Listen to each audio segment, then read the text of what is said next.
தன்னுடைய தொண்டர்களோடு இருந்து அதை சிவலோகமாக ஆக்க செய்தவர் நம்முடைய ஐயா அவர்கள் இன்று நம்முடைய இழந்தபடி அங்கருணை மார்கடல் என்ற தலைப்பிலே உரையாற்ற இருக்கிறார்கள். ஐயா அவர்களை உரையாற்றி வெளிப்படுத்த கேட்டுக்கொள்கிறோம். சொல்லுங்கள். நாட்டவர்க்கும் இறைவா போற்றி, ஏகமுகத்துறை எந்தாய் போற்றி, பாவம் ஆனாய் போற்றி, காவாய் கனகத்திரனே போற்றி, போற்றி போற்றி. சம்பளம் கட்டெடுத்து எனை ஆண்டு கண்ணாரன் அன்பரோடு பட்டி மண்டபம் ஏற்றினை எட்டினோடு இரண்டும் அரியனை. அவர்கள் சிவலோகநாத பெருமான் வடிகள் போற்றி போற்றி, எதிரான நிவாத பெருமான் வடிகள் போற்றி போற்றி. அடியார் பெருமக்கள் வணக்கம். எல்லாம் அல்ல சிவகாமி அம்மையுடன் ஆகிய அம்பலவான பெருமானது திருவருள் பெருந்தருணையினாலும் அருவாமை நாயன்மார்களது குருவருளினாலும் வெள்ளகோவில் சிவலோகநாதர் திருக்கோவிலில் பாவை விழா தொடர்ந்து நடைபெறுகிறது. இந்த பாவை விழாவும் சதாசிவ அடிகளார் குருபூஜை விழாவும் ஒவ்வொரு ஆண்டும் மிக சிறப்பாக நடைபெற்றுக் கொண்டுள்ளது. இந்த அருமையான விழாவை நடத்துகின்ற சைவ சித்தாந்த பேரவை மற்றும் பாவை விழாக்குழு அன்பர்களே மனமொழிமைகளாலே வணங்கி மகிழ்கின்றேன். அதே போல நமக்கு தோன்றா துணையாக இருந்து அருள் செய்கின்ற வழிபாட்டிற்குரிய பி.கே. ஐயா அவர்களது திருடிகளிலும் அவருடைய அருமை திருமகனார் திருநாவுக்கரசு அண்ணாவின் திருப்பதிகளிலும் நமக்கெல்லாம் மிகவும் உறுதுணையாக இருக்கக்கூடிய ஏ.பி. ஐயா அவர்கள், பி.கே. ஐயா அவர்களது மாப்பிள்ளை, அவருடைய குடும்பத்தார்கள் இளைஞராக இருந்து இந்த நல்ல பணியை செயல்படுத்துகின்ற சந்தானக்குறவரிலே ஒரு திருநாளத்தை பெற்ற உமாபதி சிவன் அவர்களையும் இந்த வழிபாட்டை கலந்து கொண்டிருக்கின்ற எல்லோரையும் இந்த நல்ல நாளிலே வணங்குவதிலே நாம் மிகப்பெரிய மகிழ்ச்சியை அடைகின்றோம். பழைய காலத்தில் ஒரு தொடர் சொல்லி வைத்தார்கள், நல்லாரை காண்பதும் நன்றே. எளிமையான தொடர்ந்து நல்லது என்பதை நன்றி என்று சொல்கிறார்கள். ஆலயம் தொழுவது சாலவும் நன்று, நல்லாரை காண்பதும் நன்று. இந்த நன்றி என்பதுதான் இன்னைக்கு ஐதீகம் அல்லது புராணம் அல்லது ஆகமம் அல்லது நல்லது என்று சொல்லாத சொல்கிறார்கள். நல்லவர்களை காண வேண்டும். நல்லவர்கள்னா யார்? எல்லாரும் நம்ம நல்லவர்கள் தானே. பார்த்தா முகம் இருக்கு, கண் இருக்கு, காது இருக்கு, தலை இருக்கு, கை இருக்கு, ஆள் பாதி ஆடை பாதின்னு ஆடை போடுறோம். எல்லாரும் பார்த்தா நல்லவர்களாக செய்கிறார்கள். இது புறத்தோற்றத்திலே நல்லவர்கள் என்பது ஒரு வகை. இன்னொன்று அகத்தோற்றத்திலே நல்லவர்களாக இருக்கிறது. புறத்திலே இருக்கிற இந்த உடம்ப புதுசா முதல்ல மூஞ்சி கழுவுவாங்க, மஞ்சள் போட்டு கழுவுவாங்க. இப்போ பியூட்டி பார்னு போயிருக்காங்க. இருக்கிற முடிய கொஞ்சம் பிடிச்சி, இருக்கிறத கொஞ்சம் தேய்ச்சி, இது ஒரு அளவு கொடுத்துக்கிறாங்க. இது புறத்திலே இருக்கிற அந்த அழுக்குகளை நீக்கி ஒழுங்குபடுத்தினால் உடம்பு அழகாக, அது உடம்புக்கு நல்லது. உடம்புக்குள்ள எது நல்லது? நல்ல உணவு சாப்பிடணும். உடம்புக்கு ஏற்ற உணவை சாப்பிட வேண்டும். உடம்புக்கு ஏற்காத உணவை சாப்பிட்டால் அஜீரண கோளாறு, தெரியாத ஃபுட் பாய்சன், இப்படி ஏதாவது உடம்புக்கு வந்து சேரும். சரி, ஆக உடம்புல புறத்துல இருக்கிற தீமையை பார்த்தோம், அது நல்லதுன்னு பார்த்தோம். உடம்புக்குள்ளே இருக்கிற கருவிகரணங்கள் எப்படி வேலை செய்கிறன என்று பார்த்தோம்.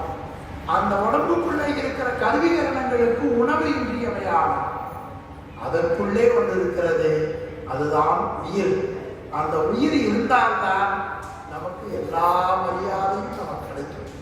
அந்த உயிரில செயல்படுகிற கருவி ஒன்று அறிவு. அந்த அறிவு தான் நமக்கு நன்மையாக இருக்க வேண்டும். அந்த அறிவை நன்மைப்படுத்துவதற்குரிய வழிமுறைகள் தான் கற்றல், கேட்டல், சிந்தித்தல், தெளிதல், நெட்டை கூடுதல். இந்த ஐந்தும் செய்பவர்கள் தான் நல்லவர்கள். இத ரெண்டு சொன்னார் ஞானசம்பந்த பெருமாள் முதல் திருப்பதியத்துல. யார் நல்லவர்கள்? கிராமத்தில் ஒரு பழமொழி சொல்லுவாங்க, நல்லவர்களை போல இருப்பார்கள், நீதிபதி அனைப்பான்னு சொல்லுங்க, பரமசண்டாக. யார் நல்லவர்கள்? கற்றல், கேட்டல், உடையார், பெரிய, அவர்தான் நல்லவர்கள். அப்ப நல்ல நூல்களை படிக்க வேண்டும், நல்ல நூல்களை கேட்க வேண்டும்.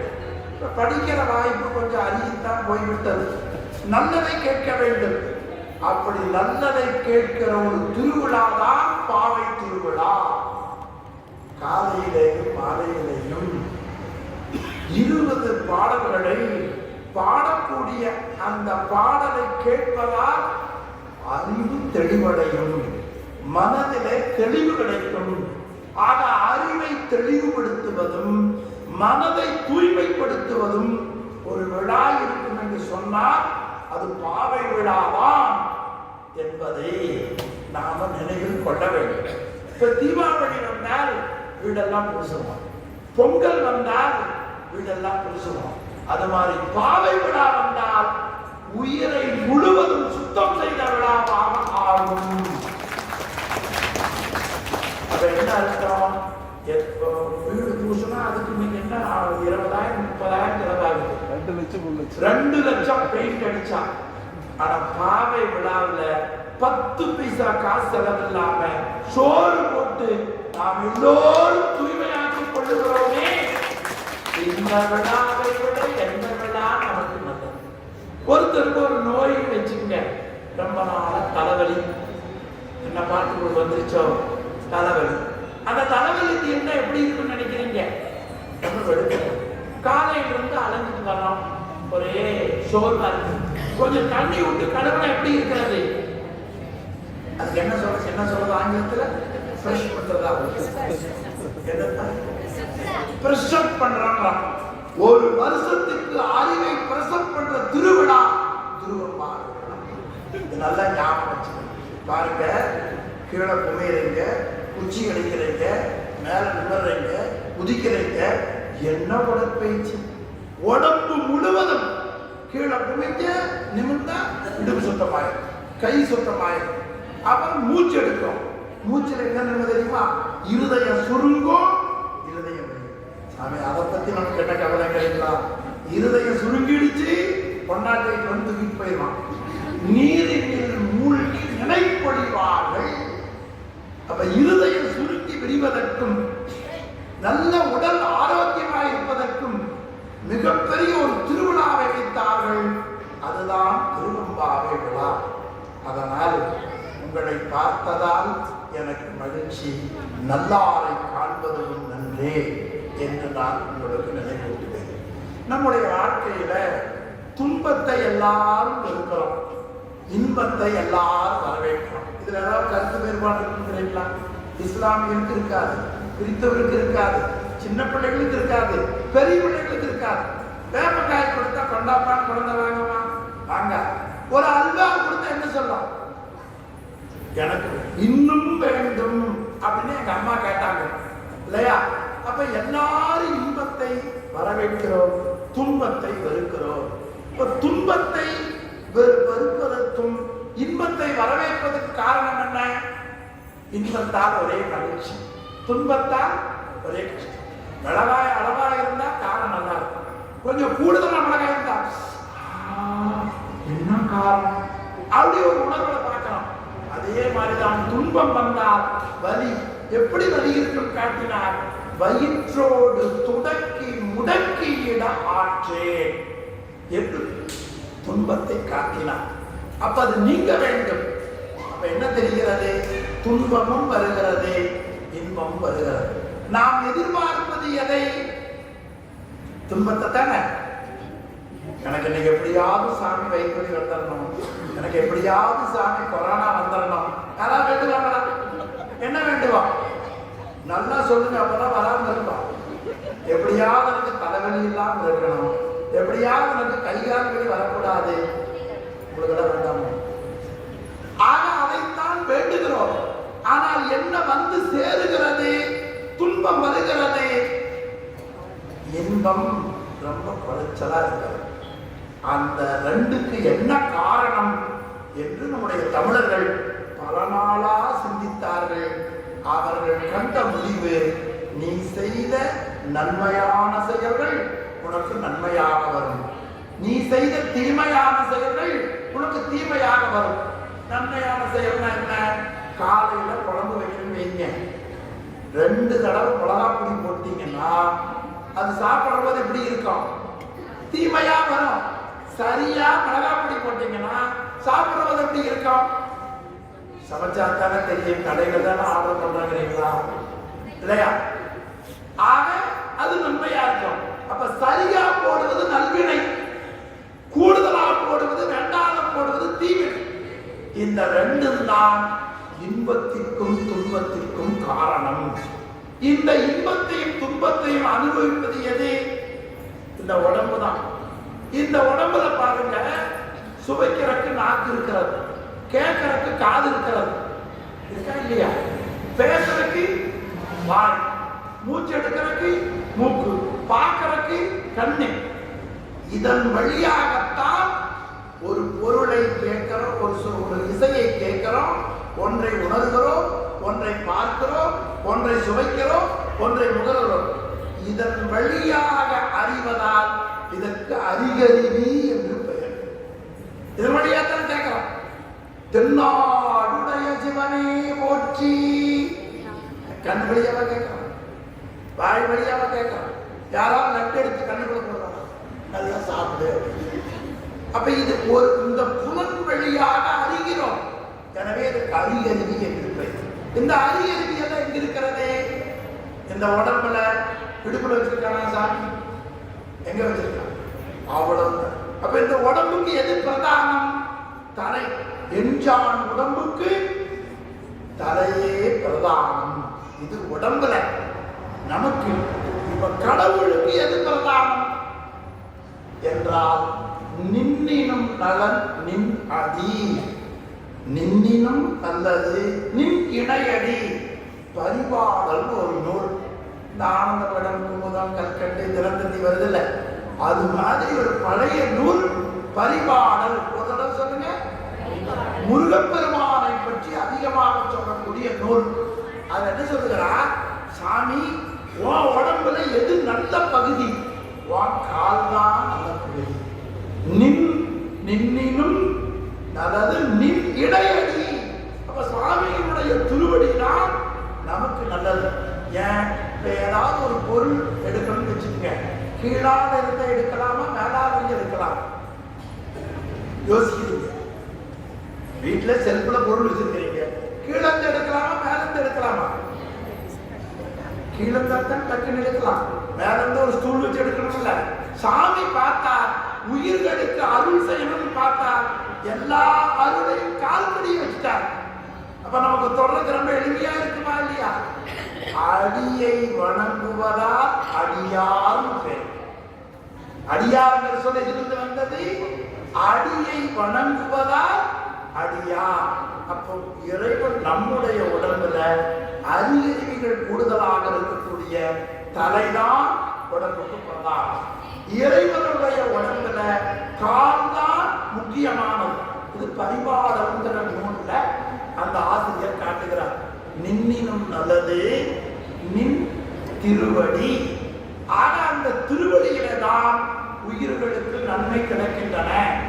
அந்த திருவடி என்ன செய்யும் என்பதை சங்க இலக்கியங்கள்ல ஒரு நூல், திருமுருகாற்றுப்படைன்னு ஒரு நூல், முருகனை பற்றி பாடுவது. ஆற்றுப்படைன்னு ஒரு இலக்கணம், ரொம்ப எளிமையான இலக்கணம். ஒரு இடத்துல அன்னதானம் போடுறாங்க, நல்ல வகை வகையா சாப்பாடு. நாம போய் சாப்பிட்டு வாங்கிட்டு வந்துட்டோம். ஊர்ல இருக்கிறவங்க தெரியல, உடனே என்ன சொல்லுவோம்? இங்க வாங்க, அந்த சிவன் கோவில்ல அன்னதானம் போடுறாங்க, போய் எல்லாம் வாங்கி சாப்பிடுங்க. அப்படியா? அன்னதானம் சாப்பிட்டா என்ன மகிழ்ச்சி? அப்ப அன்னதானம் சாப்பிட்டு மகிழ்ந்த ஒருவன், அது கிடைக்காத ஒருவனை நீ அங்க போனா கிடைக்கும் என்று சொல்லுவதற்கு வழிப்படுத்துதல். அதற்கு தமிழ்ல ஆற்றுப்படை என்று வைத்தார். அது மாதிரி இறைவனுடைய அருளை பெற்ற ஒரு ஞானி, இறைவனுடைய அருளை பெறாத ஒருத்தன், அவனை கூப்பிட்டு உனக்கு வாழ்க்கையில கஷ்டம் போகணும்னா முருகனிடத்துல போ, அவன் வேண்டியதை கொடுப்பான் என்று அவனை நெறிப்படுத்தும்படி அறிவுறுத்துகிற பாடல் திருமுருகாற்றுப்படை. அந்த திருமுருகாற்றுப்படை என்பது 10 பாட்டு என்கிற சங்க இலக்கியங்களில் முதல் நூல். அந்த முதல் நூல்ல முதல் பாடல் 6 படை வீடுல 1 திருப்பரங்குன்றம், மதுரை பக்கத்தில் இருக்கு. எல்லாரும் போயிருக்கீங்களா? ஆமா. பரங்குன்றில் பன்னிருகை கோமாந்தன் பாதம் கரம் கூப்ப வேண்டும் என்று சொல்லுகிறார்கள். அந்த பரங்குன்றை பத்தி சொல்லுகிற பொழுது முதல் வரி, உலகம் உவப்ப வலநேர் புதிரிதறி வளர்வுகள் ஞாயிறு கடற்கண்டாங்கு. இந்த உலகத்திலே இருக்கிற இருட்டு போக வேண்டும் என்றால் சூரியன் உதயமாக வேண்டும். அதை போல உயிராகிய நமக்கு இருக்கிற அறியாமை போக வேண்டும் என்றால் முருகனுடைய உருவம் தான் போக்கும். அந்த முருகனுடைய உருவத்தை காட்டுகிற பொழுது தலையில இருந்து காட்டாம கால இருந்து காட்டுகிறார். முதல்ல எடுத்தோம்னா காலை காட்டுகிறார். உருணல் தாங்கிய மதனுடை நோந்தாள், உருணல் தாங்கிய மதனுடை நோந்தாள். தாள் என்பது பெருமானுடைய திருவடி. மதன் நோந்தாள், நாம் வழிபாடு செய்வதற்குரிய தாள். அதுக்கு முன்னால் ஒரு சொல் போட்டார், உருணல் தாங்கிய. உருதல், தன்னை வந்து யார் சேருகிறார்களோ அவர்களை தாங்குகிற திருவடி. உருணல் தாங்கிய, உருதல் சேருதல், தாங்குதல். நாம் எவ்வளவு தப்புனாலும் தாங்குதல். நம்ம அம்மா என்ன பண்றாங்க, அப்பா என்ன பண்றாங்க, எவ்வளவு தப்புனாலும் தாங்குறாங்களா இல்லையா? இதுதான் திருநாவுக்கர சுவாமிகள் பாடுகிற பொழுது தன்கடம் அடியேனையும் தாங்குதல். அந்த அடியேனையும் தாங்குதல் என்கிற சொல் நக்கீரல் உருணல் தாங்கிய. உருணல், உருணல்னா வந்து சேருபவர்கள். தாங்கிய, தாங்குவது எது? அவனுடைய திருவடி, அவனுடைய திருவடி. அப்ப என்ன பார்த்தோம்? நம்முடைய உடம்புல தலை பிரதானம், சாமியுடைய உடம்புல எது பிரதானம்? திருப்பி சொல்லுங்க. அவனுடைய திருவடி. அந்த திருவடி என்ன செய்யும்? யார் அவரை போய் வணங்குகிறார்களோ அவர்களை தாங்கும். சரி, தாங்குனா போதுமான்னு கேட்டார். மதம் உடை நோந்தாள், வலிமையுடைய தாள். என்ன வலிமையுடைய தாள்? உயிருக்கு அழகை கெடுப்பது அறியாமை. உயிரினுடைய அழகை கெடுப்பது எது? அறியாமை. உயிருக்கு எது அழகு? அறிவு தான் அழகு. அறிவு நீங்கிவிட்டால், உயிருக்கு அறியாமை வந்துவிட்டால் அழகு இன்மை ஆகிவிடும். எனவே அந்த அழகை வரவிடாமல் தடுக்கிற அறியாமை, அந்த அறியாமையை யாராலும் நீக்க முடியாது. அதை நீக்கி உடைக்க வேண்டும் என்றால் அதற்குரிய வலிமை அந்த தாளுக்கு உண்டு. எனவே ஆணவத்தை கிழிக்கக்கூடிய ஆற்றல் இறைவனுடைய திருவடிக்கு மட்டும்தான் உண்டு. அதனாலதான் ஆணவமான படலம் கிழித்து அறிவில் காணறிய கண் காட்டி என்று குமரகுருபரர் கந்தர் கலிகட்பாதோடு சொல்லுகிறார். அப்ப நம்முடைய அறியாமையை, ஆணவத்தை அடக்கக்கூடிய, கிழிக்கக்கூடிய ஆற்றல் அந்த திருவடிக்கு உண்டு. அந்த திருவடி தான் வலிமையான திருவடி. அப்ப நம்மை யார் சேருகிறார்களோ அவர்களை தாங்குவது திருவடி.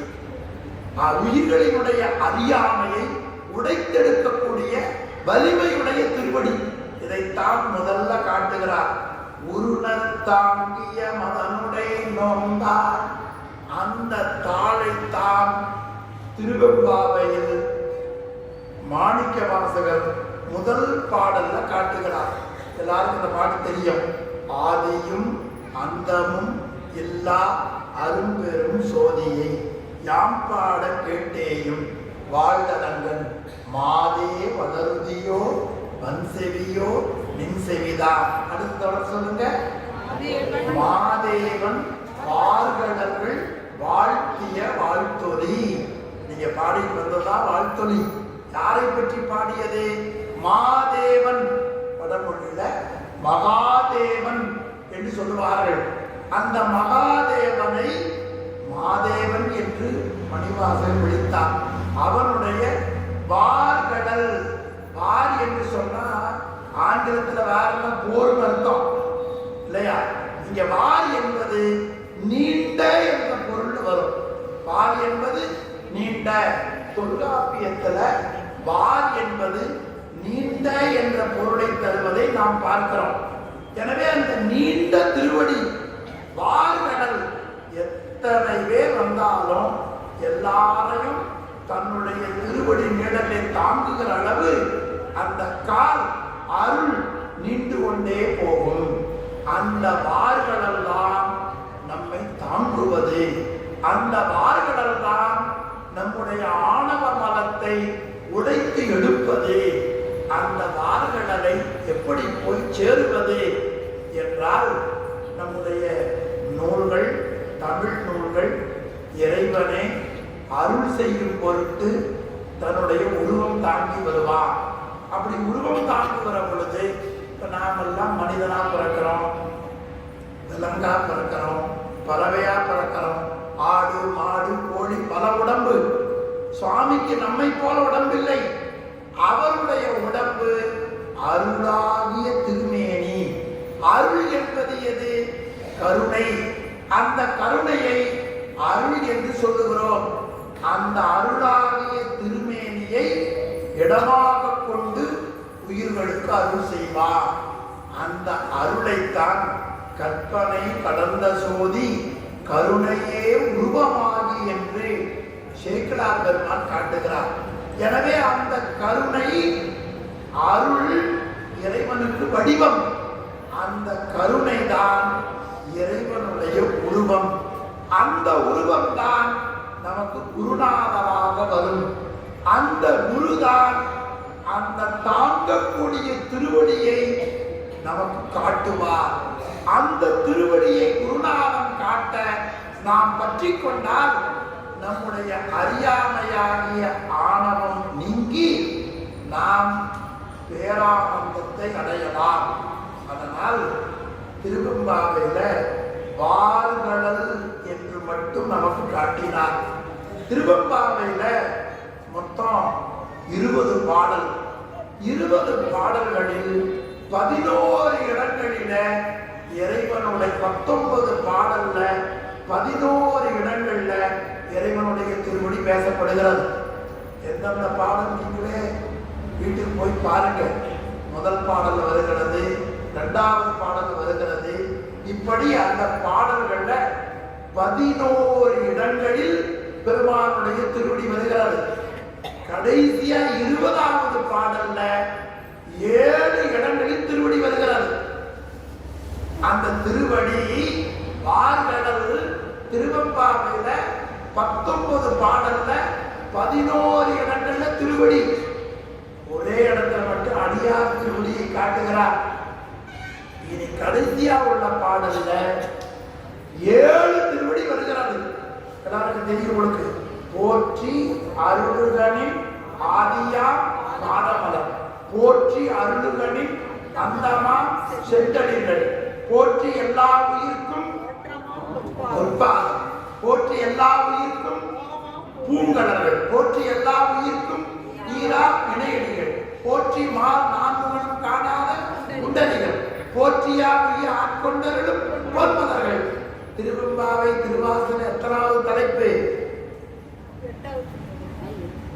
முதல் பகுதி திருவாசகம் சிவபுராணம், 2வது பகுதி கீர்த்தி திரள், 3வது பகுதி திருவண்ணாமலை, 4வது பகுதி போற்றி, 5வது பகுதி திருச்சபை, 6வது பகுதி நீத்தல், 7வது பகுதி திருவெம்பாவை, 7வது பகுதி திருவெம்பாவை, கடைசி பாட்டு 7 தடவை திருவடி, 7 தடவை திருவடி. அதுல 5 தடவை வருவது அவனுடைய ஐந்தொழில். எஞ்சி இருக்கிற 2ம் அவனுடைய எல்லா பொருள் தோற்றத்திற்கும் எல்லா பொருள் ஒடுக்கத்திற்கும் திருவடி. அப்ப இறைவனுடைய தொழில்கள் 5. அதில் தோற்றம் 1, ஒடுக்கம் 1. 5 2 எத்தனை? 7. 7வது தலைப்பில் 7 திருவடியை சொல்லுகிற இடம் நமக்கு திருவெம்பாவையில் கடைசியான பாட்டு. அதைத்தான் சிவபுராணத்துல நமச்சிவாய வாழ்க நாதம் தாழ் வாழ்க. ஏன் தாழை வாழ்த்தினார்? நமச்சிவாயத்தை வாழ்த்தினார். நமச்சிவாயதான் உனக்கு மகா மந்திரம். அந்த மந்திரத்தை வாழ்த்தினால்தான் உன்னுடைய அறியாமை போகும், அழுக்கு போகும். அப்ப நமச்சிவாய வாழ்க வாழ்க வாழ்க என்று சொன்னால் உன் உயிர் எங்கே போகும்? நாதனுடைய திருவடிக்கு போகும். எனவே நாதம் தாழ் வாழ்க. இப்ப நாம சொல்றோம்ல, சாயங்காலம் நல்ல 2 இட்லி ஒரு வெங்காயம் வந்தா வாங்கி கொடுத்தா குமரலிங்கம் வாழ்க. கட்டாயம் இன்னும் வெளியில இப்படி ஒண்ணு வாங்கி கொடுத்தா வாழ்க. தேங்க்ஸ் சொல்றோம்ல, அது மாதிரி சாமியை வாழ்க சொல்ல வேண்டும். வாழ்த்த வாயும் நினைக்க மடனெஞ்சும் தாழ்த்த சென்னியும் யார் கொடுத்தா? உங்க அம்மாவா? உங்க அப்பாவா? இல்ல மருத்துவமனையில் இருக்கிற டாக்டரா கொடுத்தா? யார் கொடுத்தா? இப்ப நாம அப்பா அம்மான்னு சொல்றமே, அது உடம்புக்குத்தான். உடம்பு போய்விட்டால் அப்பா தெரியுமா? போய் பேசுறோம் இல்ல. அம்மா தெரியுமா? தெரியாது. அப்போ உடம்புக்கு அப்பா அம்மா இப்ப இருக்கிற பெற்றோர்கள், உயிருக்கு அப்பா அம்மா சிவனாக. இந்த உடம்போட அப்பா அம்மா போயிடுவாங்க. ஆனா எல்லா பிறப்புகளிலேயும் தாயாகவும் தந்தையாகவும் இருப்பவன் தான் இவன். அதனால ராமலிங்கடிகள் சொன்னாரு, நீங்க யாரு நினைச்சீங்க? தாயாகி தந்தையாகி தாங்குகின்ற தெய்வம். அப்பா அம்மா தாங்குறாங்களா இல்லையா? ஏதாவது ஒரு தப்புனிக்கு போயிட்டோம், கம்பெனில இருந்து நிறுத்திட்டாங்க, பரவாயில்ல ராஜா கடவுள் இருக்கிறாரு அப்படின்னு அரவணைக்கிறாங்களா இல்லையா? ஒரு கஷ்டம் வந்தா யாருக்கு போய் எழுதுறோம்? யாராவது அன்பா இருந்தா போய் எழுதுவோம் இல்லையா? எனக்கு இந்த கஷ்டம் வந்துருச்சு, நான் வெளியில சொல்ல முடியல, ஒரே வேதனையா இருக்கு. அவங்க அப்படியே மாறும் நினைச்சு ஒண்ணுக்கு அவளை இது போய் எழுதுகிற பார்த்துக்கலாம் அப்படின்னு சொல்லுவாங்க. அப்பா அம்மாவோட போய் எழுதுன்னு சொல்லுவார்கள், நீ ஒன்று நான் இருக்கிறதா செல்லம், நீ கவலையே விடாத என்று சொல்லுவார்கள். அது உடம்பு இருக்கிற வரைக்கும் தான். உடம்பு போய்விட்டால் எத்தாயா எத்தந்தை எம்மாடு சும்மாடா ஏவல் நல்லா செத்தால் வந்து இங்கு உதவுவார் ஒருவரில்லை. இவ்வளவு முடிந்த முடிவை சொல்ல வேண்டும் என்றால் அவர்கள் எவ்வளவு பெரிய ஞானியாக இருக்க வேண்டும். எனவே ஏன் அவரை வாழ்த்துகிறோம்? அப்பா படத்தை ஏன் அங்க வச்சிருக்காங்க? இவர்தான் இந்த உடம்பை பெற்று வளர்த்தவர். சிவலோகநாதரை ஏன் இங்கே வைத்திருக்கிறோம்? இவர்தான் என் உயிருக்கு தந்தை. அப்ப எல்லா உயிருக்கு தந்தை யாரு? சிவலோகநாதர். அதனால் நமச்சிவாய வாழ்க நாதந்தாள் வாழ்க. சரி, இந்த நாதனாக இருக்கிற இறைவன் நமக்கு எந்த வகையில பயன்படுகிறார் அப்படின்னா, நிலமாய் இருக்கிறார். நிலம் யாருன்னு நினைச்சீங்க? பூமாதேவின்னு பொதுச்சொல். சிறப்பு யாரு? சிவலோகநாதன். நிலமாச்சா? அதுக்கு மேல என்ன இருக்குது? தண்ணி. அது யாரு? சிவலோகநாதன். நெருப்பு, காற்று, சிவலோகநாதன். ஆகாயம், சிவலோகநாதன். அப்ப நிலத்துக்கு ஒரு கடவுள், பஞ்சபூத தலங்கள்ல திருவாரூர். நீருக்கு ஒரு தலம் திரு ஆனைக்கால். நெருப்புக்கு ஒரு தலம் புரியல. காஞ்சிபுரம் எந்த சேலைக்கு ஃபேமஸ்? பட்டுக்கு. எப்படி தெரியுது பாருங்க. நகமம் எந்த சேலைக்கு ஃபேமஸ்? நூல் சேலைக்கு. தெரியுதா? அல்வா எந்த ஒரு ஃபேமஸ்? திருநெல்வேலி.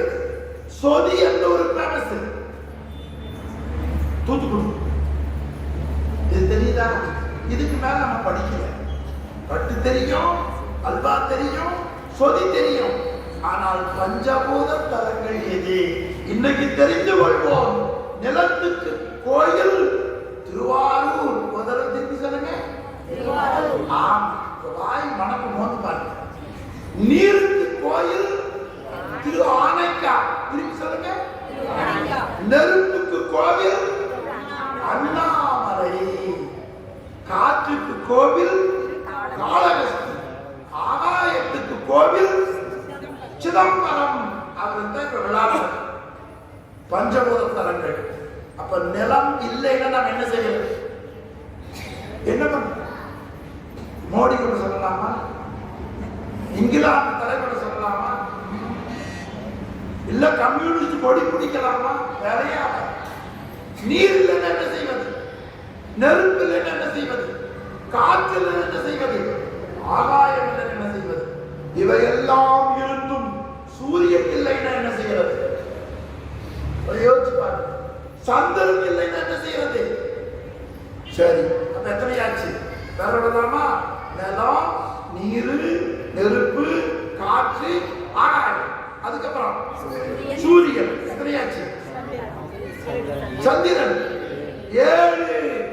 இந்த 7 பொருளும் சிவபெருமானுக்கா நமக்கா? சாப்பாடு ஆக்கி வச்சிருக்கிறாங்க. யாருக்கு? திருநாவுக்கரசனுக்கு சாப்பிடுறாங்க. நானும் சாப்பிடுறேன். சாமி சாப்பிடுவாரா? சாப்பிட மாட்டாங்க. அது மாதிரி இந்த 7 பொருளும் இறைவனுக்கா உயிருக்கா என்றால் இறைவனுக்கு வேண்டியதில்லை, நமக்காகத்தான். 7 பொருள் நமக்கு. அப்ப 7 பொருளை அனுபவிப்பவன் யார்? உயிராகிய நாம். அந்த உயிர் தான் 8வது பொருள். அதனாலதான் 7வது பகுதியா திருவெம்பாவையை வச்சு 7 போற்றியை சொன்னார்கள் என்று நான் கண்டுகிறேன். சரி, இனி இந்த 7 போற்றி எங்க வச்சிருக்கார் சாமி அப்படின்னா, நமச்சிவாய வாழ்க. அடுத்த வரி சொல்லுங்க. சினிமா பாட்டுல ஒண்ணு சொன்னா அடுத்த வரி எடுத்து வர்றோமா இல்லையா? பரவாயில்ல, அந்த அளவுக்கு நீ வளர்ந்துருக்கீங்க. ஆடு மாடு கோழியா இல்லாம சினிமா பாட்டையா திருப்பி சொல்ல முடியல. நான் பார்த்ததிலே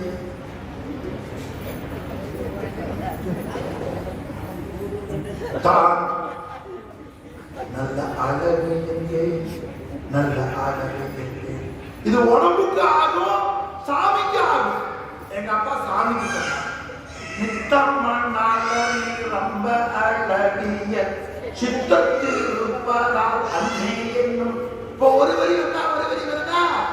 அது மாதிரி நமச்சிவாய வாழ்க. அந்த நாதம் தாள் நம்மை தாங்குகிறது, நம் அறியாமையை உடைக்கிறது. அந்த தாள் தான் 8 வடிவமாக இருக்கிறது. அந்த 8 வடிவத்தை சிவபுராணத்திலேயே சொன்னார். சொல்லி காட்டுங்கவா? ஈசன் அடி போற்றி எந்த அடி வரலுடுங்க கையிலையோ தூங்கு இப்படி. ஆமா, ஒரு மாநாட்டுல இப்படின்னா இப்படிங்கிறான், இப்படின்னா இப்படிங்கிறான். புரியல? ஒருத்தருக்கும் 2 கட்சி இருக்கிறது. இப்படியெல்லாம் காட்டுறான், இப்படியெல்லாம் காட்டுறான். இப்ப சொல்லுங்க, ஈசன் அடி போற்றி எந்த சாமி பாபாரை திருவள்ளுவர் கை தூக்கலையா? சரி, உங்களுக்கு வேண்டாம்னா பிரதி குறைச்சில்ல. என்னை தப்பு சொல்லாதீங்க. இந்த கை எது கொடுத்தா நினைக்கிறீங்க? அவரை கும்பிடுறது, அவரை கும்பிடுறது. கண் எது கொடுத்தாரு? அந்த காட்சியை பார்க்கறது. காது எது கொடுத்தாரு? அவருடைய புகழை கேட்பதற்கு. இல்லையா? நான் சத்தியத்தை சொல்லுகிறேன். மறுபடியும் கை தூக்குங்க. ஈசான் இந்த 2 கை கிடக்கல, இந்த மேலே வரல. ஈசான் அடி போற்றி, எந்த அடி போற்றி, சேர்ந்து சொல்லுங்க.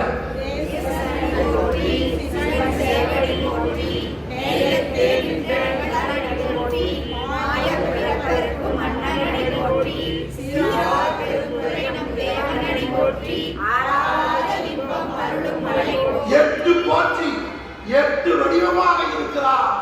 ஒரே தாள் தான் 8 வடிவமாக இருக்கிறார். யாருக்காக இந்த மாளிகை? அது மாதிரி யாருக்காக இந்த 8 வடிவம்? நம்முடைய உயிருக்காக, எல்லா உயிருக்காக. அதனாலதான் நீங்க எழுதி போட்டிருக்காங்க பாருங்க ஒரு பாட்டு. எங்கேனும் யாதாகி பிறந்திடினும் இறைவன் அங்கே வந்து அருள் செய்வார். நீ சிவலோகநாதரோட ஃப்ரெண்ட்ஷிப் வச்சுட்டா அமெரிக்காவில் பிறந்தாலும் சரி, லண்டன்ல பிறந்தாலும் சரி, 224 புவனம், 1008 அண்டம், எங்க பிறந்தாலும் நீ வெற்றி பெற்று விடுவார்.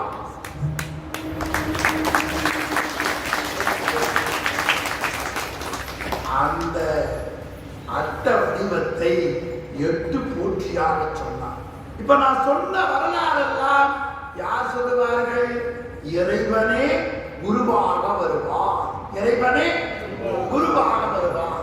எப்படி வருவார்? இதை நாம் தேட வேண்டும். இதை ஒரு ஆசிரியர் காட்டுகிறார். தேரில் திருவடியே சிவம். நீ ரொம்ப ஆராய்ந்து ஆராய்ந்து ஆராய்ந்து பார்த்தா, தேர்தல்னா எலெக்ஷன் நினைச்சுக்காதீங்க, தெளிவு என்று பொருள். தேர்தல் என்ன? தளபதி கோலமா. நீங்க யார் அப்படி இல்லை, வரலாறு. பொதுவாகவே சிலரை பார்த்தா கொஞ்சம் கஷ்டமா தான் இருக்கும். அதை தலைவர் விரிச்சு போட்டா, கையில ஒரு சிலம்பு அப்படி வச்சுட்டான், அப்படியே நிக்கிறான் ஜான்சி ராணி மாதிரி. அவன் வளவளத்து போனான் வாய்க்கால்.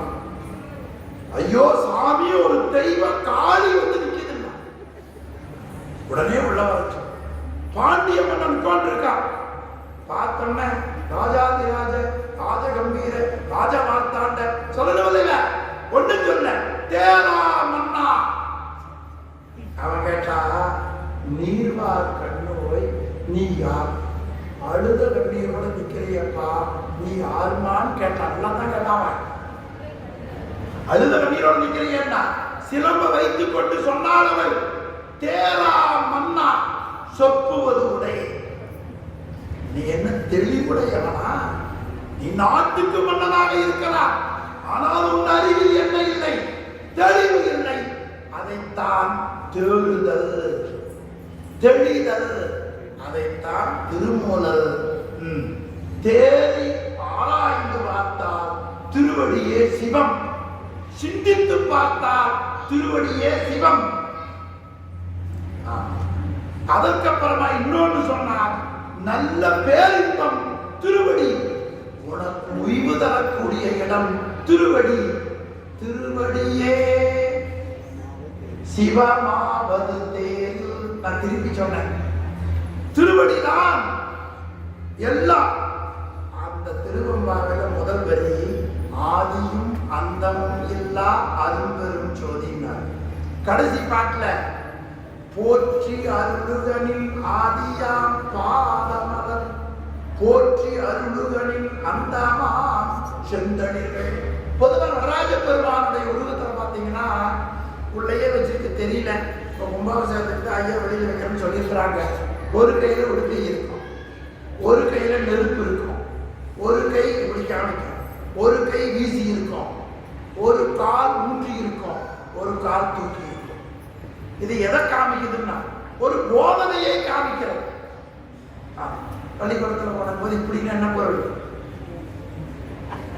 இப்படின்னு என்ன பொருள், இப்படின்னு என்ன பொருள் புரியல. அப்போ இது ஒரு போதிக்குதான் இல்லையா? அதுபோல இறைவனுடைய திருவடிவம் ஒன்றை அறிவிக்கிறது. அதைத்தான் உறுதியானிக்கும் இல்லை பொதுநடம். எதை போதிக்கிறது நடராஜ பெருமானுடைய உருவம்? உயிரே, உனக்கு வேண்டிய உடம்பு, உனக்கு வேண்டிய உலகம் ஆகியவற்றை நான் உடுக்கையிலே இருந்து படைக்கின்றேன். அவயவம் வைத்துக் கொண்டிருக்கிறேனே, இதிலே இருந்து உன் உடம்பையும் உன் உலகத்தையும் உன் அறிவையும் பாதுகாத்துக் கொண்டிருக்கிறேன். யாம் இருக்க பயம் ஏன்? அப்புறம் நெருப்பு வச்சிருக்கிறார். அது எதுக்கு? பக்கத்துல உள்ள தீ வைக்கிறக்கா? எதுக்கு வச்சிருக்கிறார் என்றால், உனக்கு எது வேண்டாமோ அதையெல்லாம் அழிப்பதற்கு. அதான் ஞாபகம் வச்சுக்கணும். பயனில்லாத அழிப்பது அது வேற, பயனுடையதை கெடுக்கிறது நம்ம வேற. நமக்கு அதுக்கு டிஃபரண்ட் தெரியணும்னா என்ன வித்தியாசம்? சிலவற்றை மறைக்கணும், அதற்காக காலூரி இருக்கிறார். அருளை செய்வதற்கு தூக்கி இருக்கிறார் திருவடி. அந்த திருவடிதான் தேரில் திருவடி சிவம். தேரில் திருவடி சிவம். நீ ஆராய்ந்து பார்த்தால் திருவடி. அதுல படைக்கிறதுக்கு உடுக்கை, காக்கிறதுக்கு கை, அழிக்கிறதுக்கு இப்பதான் சொன்னேன். பக்கத்துல தீவிக்கிற ஞாபகம் நெருப்பு. ஆமா, அது சொல்றதுலயா கொஞ்சம் சுவை இருக்க வேண்டாம். நல்லா சொல்லணும். ஒரு கொல்லிக்கட்டை தான் வைக்கிறது நெருப்பு அப்படின்னு. தீயா வேலை செய்யணும், வேலை திரைப்பட இல்லையா? எனவே இந்த 5 தொழிலுக்கு நடராஜர் ஒன்று காட்டினார், மாணிக்கவாசர் காட்டினார். அவன் திருவடியே படைக்கும், அவன் திருவடியே காக்கும், அவன் திருவடியே அழிக்கும், அவன் திருவடியே மறைக்கும், அவன் திருவடியே அருளும், அவன் திருவடியே படைத்தல், காத்தல், அழித்தல், மறைத்தல், அருளல் ஆகியவற்றிற்கு ஆதி. அவன் திருவடியே படைத்தல், காத்தல், அழித்தல், மறைத்தல், அருளலுக்கு அந்தம். அங்க இல்லைன்னா இங்க இதுதான் முதல் தான். அங்க எது இல்லைன்னா சுவாமிக்கு முதல் இல்லை, முடிவில்லை. இங்க எதுக்கு முதல்? உலக தோற்றத்திற்கு முதல், உலக தோற்றத்திற்கு முடிவு. ஆக 5 தொழிலும் அவன் திருவடிதான். அந்த திருவடியை எப்படி நாம் தெரிந்து கொள்வது? இறைவனுடைய அருள்தான் நமக்கு காட்டும். அந்த அருளைத்தான் கருணை வார்கடல், இது எனக்கு தலைப்பு. கருணை வார்கடல். திருவம்பாயில முதல் வரி என்ன பார்த்தோம்? வார்கடல். திருவம்பாயில முதல் பாட்டு என்ன கடல்? கருணை வார்கடல். அழகு அர்த்தம், கருணை திருவருள் அர்த்தம். வார்கடல் படைத்தல், காத்தல், அழித்தல், மறைத்தல், அருளல் எல்லாவற்றிற்கும் மூலம், எல்லாவற்றிற்கும் முடிவு அவன் திருவடி. அந்த திருவடி கருணை மூலமாக நீ அடையலாம். தாண்டுதல்னா என்ன நினைக்கிறீங்க? இப்பதான் வெளியூர் பஸ்ல போறோம், ஒரு பேருந்து நிலையத்தில் இறங்கணும். மூட்டை என்ன சின்னதாக இருக்கும், 2 பேக். நீங்க எல்லாம் தங்கி இருக்கிறீங்களே, ஊருக்கு போனா கை வீசிட்டு போவீங்க, எத்தனை எடுத்துட்டு போவீங்க? 2 பேக் நட்டல மாதிரி இல்லையா? 2 பேக். உடனே அம்மா என்ன பண்ணுவாங்க? ஓடி வந்து பேரு, ஆனா ராஜா கொண்டா நான் எடுத்துக்கிறேன், அப்பா இது முதல்ல புடி பண்ணி கழித்து அப்படி கொடுக்குறமா இல்லையா? அதுதாங்க தாங்குதல். அதனால திருவருட் பயன்ல ஒரு ஆசிரியர் சுவாமதி சிவாச்சாரியார், டேய் உனக்கு கிடைக்கிற ஃப்ரெண்ட்ஷிப்ல சாமி மாதிரி ஃப்ரெண்ட்ஷிப் யாராவது கிடைக்குமா? கிடைக்க தகுமோ கேள்வி. யாராவது இப்படி ஒரு நட்பு கிடைப்பார்களா? ஏன் சாமினா எடுத்து சுமப்பானை என்று என்ன செய்வார் அவர்? எடுத்து சுமப்பான். நம்முடைய வினையை, நம்முடைய பாவத்தை, நம்முடைய தீமையை அவன் இலவசமாக எடுத்துக் கொள்வான். அந்த எடுத்து சுமத்தல் தான் கருணை வார்கடல். நன்றி, வணக்கம்.